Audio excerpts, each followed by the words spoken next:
Hello friends, మనందరికీ దోశలు అంటే చాలా ఇష్టం కదా. ఈరోజు నాతో కలిసి ఈ కొత్త దోశను అయితే ట్రై చేయండి. దీనికోసం అయితే ఒక టీ గ్లాస్తో శనగపప్పు, మసరపప్పు, ఏపినపప్పు, పెసలు, కందిపప్పు, కొన్ని అదే గ్లాస్తో శనగలు, నేనైతే ఒక చిన్న టీ గ్లాస్ తీసుకున్నాను.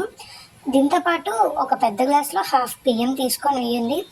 ఆ చిన్న టీ గ్లాస్తో కొమ్ము శనగలు, దీంతోపాటు at last but not the least 2 స్పూన్లు మెంతులు వేయండి.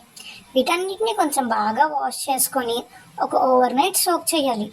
చూడండి, చాలా నీట్గా వాష్ చేసుకుంటే ఆ నెక్స్ట్ కొంచెం పుదీనా, పచ్చిమిర్చి, అల్లం, ఇంకా జీలకర్ర వేయండి. వీటన్నిటిని మనం ఓవర్ నైట్ సోక్ చేసుకున్న పప్పుల్ని వీటన్నిటిని కలిపి మిక్సీ పట్టేయండి. ఇదంతా కొంచెం మంచి పేస్ట్లా అయ్యి మన దోశ పిండికి ఉండే కన్సిస్టెన్సీ వచ్చేంత వరకు బాగా మిక్సీ వేయండి. ఈ మిక్సీ వేసిన తర్వాత దీన్ని అయితే ఒక చిన్న కప్లోకి కానీ బౌల్లోకి కానీ షిఫ్ట్ చేసుకోండి. దీని తర్వాత పొయ్యి మీద పెన్నం పెట్టి దాన్ని హీట్ చేసుకోండి. హీట్ అయిన తర్వాత దాని మీద కొంచెం ఆయిల్ స్ప్రెడ్ చేసి మన మామూలు దోశల్లో బాగా స్ప్రెడ్ చేయండి. రౌండ్లు తిప్పాలి. మరి ఇదైతే చాలా హెల్దీ అంట. దీని పేరు వచ్చేసి ఆల్ మిక్స్డ్ పల్సెస్ దోశ అని పెట్టాను నేనైతే. మీరేం పేరు పెడతారో కమెంట్ చేయండి.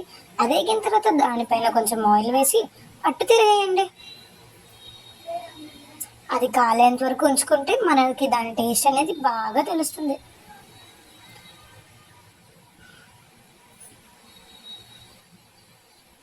అట్టు కాలిన తర్వాత మనం స్టైల్గా దాన్ని మడత పెట్టుకొని తీసి ప్లేట్లో పెట్టుకుందాం. ఇప్పుడు దీనికి నచ్చిన మీ ఫేవరెట్ సైడ్ డిష్ ఏదైనా చేసుకోవచ్చు. నేనైతే ఇంట్లో ఉన్న పచ్చళ్ళతో అడ్జస్ట్ అయిపోతున్నాను. మీకు నచ్చితే చట్నీ లాంటివి ట్రై చేయండి. ఇది ట్రై చేసి నాకు కమెంట్ చేయండి. Thank you, bye bye.